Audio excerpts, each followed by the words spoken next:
નમસ્કાર. આજે એક એવી બેઠક ચાલી રહી છે જે ભારતના 1 કરોડથી પણ વધારે સરકારી કર્મચારીઓના ભવિષ્ય પર સીધી અસર કરી શકે છે. એમના પગાર અને પેન્શનમાં બહુ મોટા ફેરફારો થવાની શક્યતા છે. ચાલો આ આખા વિષયને આપણે વિગતવાર સમજીએ. જરા વિચારો, આ વાત 1 કરોડથી પણ વધુ લોકોના જીવન સાથે જોડાયેલી છે. આજે એટલે કે 25 ફેબ્રુઆરી 2026ના રોજ 8મા કેન્દ્રીય પગાર પંચની રચના માટેની ચર્ચાઓ શરૂ થઈ ગઈ છે. અને આ ચર્ચાઓ જ આ લોકોના આર્થિક ભવિષ્યને એક નવી દિશા આપશે.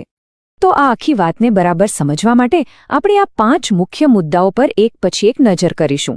આ 5 મુદ્દા જ આ સમગ્ર ચર્ચાનો પાયો છે. આજનો દિવસ ખરેખર બહુ મહત્વનો છે. કેમ? કારણ કે 8મા પગાર પંચ સામે કઈ માંગણીઓ મૂકવી એનો મુસદ્દો તૈયાર કરવા માટે એક ખાસ સમિતિની બેઠક શરૂ થઈ છે. તો આ બેઠક નવી દિલ્હીમાં થઈ રહી છે. આનું આયોજન NCJCM એટલે કે નેશનલ કાઉન્સિલ સ્ટાફ સાઇટ દ્વારા કરવામાં આવ્યું છે. અને આ કોઈ 1-2 દિવસની વાત નથી, આખું અઠવાડિયું ચાલશે. આનો મુખ્ય હેતુ એ જ છે કે 1 કરોડથી વધુ સરકારી કર્મચારીઓ અને પેન્શનરોની બધી માંગણીઓને ભેગી કરીને એક દસ્તાવેજ તૈયાર કરવો. હવે સવાલ એ થાય કે આ NCJCM છે શું? તો સીધા શબ્દોમાં કહીએ તો આ એક એવી સંસ્થા છે જે બધા સરકારી કર્મચારીઓ વતી સરકાર સાથે વાતચીત કરે છે, એમનો પક્ષ રાખે છે અને એમના હિતો માટે લડે છે. ચાલો હવે આપણે ચર્ચાના સૌથી રસપ્રદ અને કદાચ સૌથી મહત્વના ભાગ પર આવીએ છીએ, ફિટમેન્ટ ફેક્ટર અને વાર્ષિક ઇન્ક્રીમેન્ટ. જો અત્યાર સુધી શું થતું હતું? બધા જ કર્મચારીઓ માટે એક સરખો ફિટમેન્ટ ફેક્ટર લાગુ પડતો હતો. પણ આ વખતે એક મોટો ફેરફાર સૂચવવામાં આવ્યો છે. પ્રસ્તાવ એવો છે કે અલગ અલગ પગાર સ્તર માટે અલગ અલગ ફિટમેન્ટ ફેક્ટર હોય. આની પાછળનો વિચાર એ છે કે નીચલા અને ઉપલા સ્તરના કર્મચારીઓના પગાર વચ્ચેનું જે મોટો તફાવત છે એ ઓછો થાય અને બધાને યોગ્ય વધારો મળે. તો આ નવું માળખું કેવું હશે? ચાલો સમજીએ. પ્રસ્તાવ મુજબ જે કર્મચારીઓ સૌથી નીચલા સ્તરે છે એટલે કે લેવલ 1 થી 5માં એમના માટે 3.0નો ફિટમેન્ટ ફેક્ટર સૂચવાયો છે.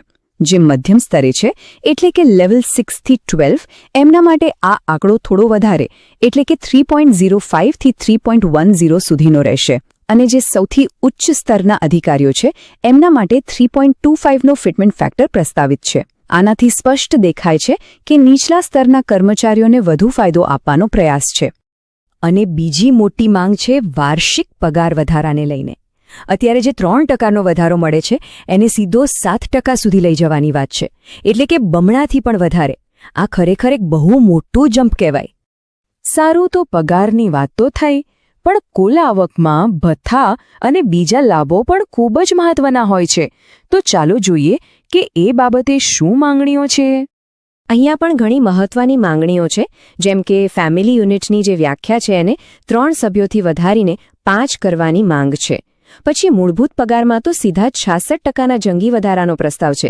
અને ન્યૂનતમ પગારના આંકડા પણ ઘણા ઊંચા સૂચવવામાં આવ્યા છે. લેવલ 1 માટે ₹54,000 અને લેવલ 10 માટે ₹1,74,000. અને આ બધાની સાથે મેડિકલ ભથ્થામાં પણ મોટા વધારાની વાત છે. પણ આ બધી માંગણીઓમાં એક માંગ એવી છે જેના આંકડાને કારણે બધાનું ધ્યાન ખેંચી રહી છે. આ માંગ ખાસ કરીને પેન્શનરો માટેના મેડિકલ ભથ્થાને લગતી છે. આ ભથ્થું કેટલું વધારવાની માંગ છે ખબર છે? 2 ગણું? 5 ગણું? ના, પૂરા 20 ગણું. એટલે કે અત્યારે જે દર મહિને માત્ર ₹1,000 મળે છે એને સીધા વધારીને ₹20,000 કરવાની માંગણી કરવામાં આવી છે. આ ખરેખર એક જબરદસ્ત પ્રસ્તાવ છે. પગાર અને ભથ્થા તો ઠીક છે, પણ કોઈ પણ કર્મચારી માટે રિટાયરમેન્ટ પછીની સુરક્ષા સૌથી વધુ મહત્વની હોય છે. અને અહીંયા આવે છે પેન્શન યોજનાઓનો મુદ્દો, જે અત્યારે સૌથી ચર્ચિત અને કદાચ સૌથી વિવાદાસ્પદ મુદ્દાઓમાંથી એક છે. તો આ જૂની પેન્શન યોજના એટલે કે OPSને પાછી લાવવાની આટલી બધી માંગ કેમ છે? કારણ ખૂબ જ સીધું અને સરળ છે. OPSમાં શું હતું? કર્મચારીને એના છેલ્લા પગારના 50% પેન્શન મળવાની ગેરંટી હતી. અને એના માટે કર્મચારીએ કોઈ પૈસા ભરવાના નહોતા. એની સામે નવી પેન્શન સિસ્ટમ એટલે કે NPS એ પૂરી રીતે બજારના ઉતાર ચઢાવ પર આધારિત છે. એમાં કર્મચારીએ પણ પોતાના પગારમાંથી પૈસા ભરવા પડે છે અને રિટાયરમેન્ટ પછી કેટલું પેન્શન મળશે એની કોઈ જ ગેરંટી નથી. બસ આ જ અનિશ્ચિતતાને કારણે ઓપીએસ પાછી લાવવાની માંગ આટલી પ્રબળ બની છે. પેન્શન સિવાય નિવૃત્તિને લગતી બીજી પણ માંગણીઓ છે, જેમ કે રજાના રોકડમાં રૂપાંતરની મર્યાદા 300 દિવસથી વધારીને 400 દિવસ કરવામાં આવે. પણ હા, સૌથી મુખ્ય અને પહેલી માંગ તો એનપીએસ હટાવીને ઓપીએસ પાછી લાવવાની જ છે. તો આ બધી માંગણીઓ તો મુકાઈ ગઈ, પણ હવે આગળ શું એ સમજવું પણ જરૂરી છે કે આ બેઠક તો એક લાંબી પ્રક્રિયાની ફક્ત શરૂઆત છે. તો આખી પ્રક્રિયા કેવી રીતે આગળ વધશે? સૌથી પહેલાં તો આ ડ્રાફ્ટિંગ કમિટી માંગણીઓનો એક ફાઇનલ મેમોરેન્ડમ તૈયાર કરશે. પછી એ મેમોરેન્ડમ 8મા પગાર પંચને સોંપવામાં આવશે.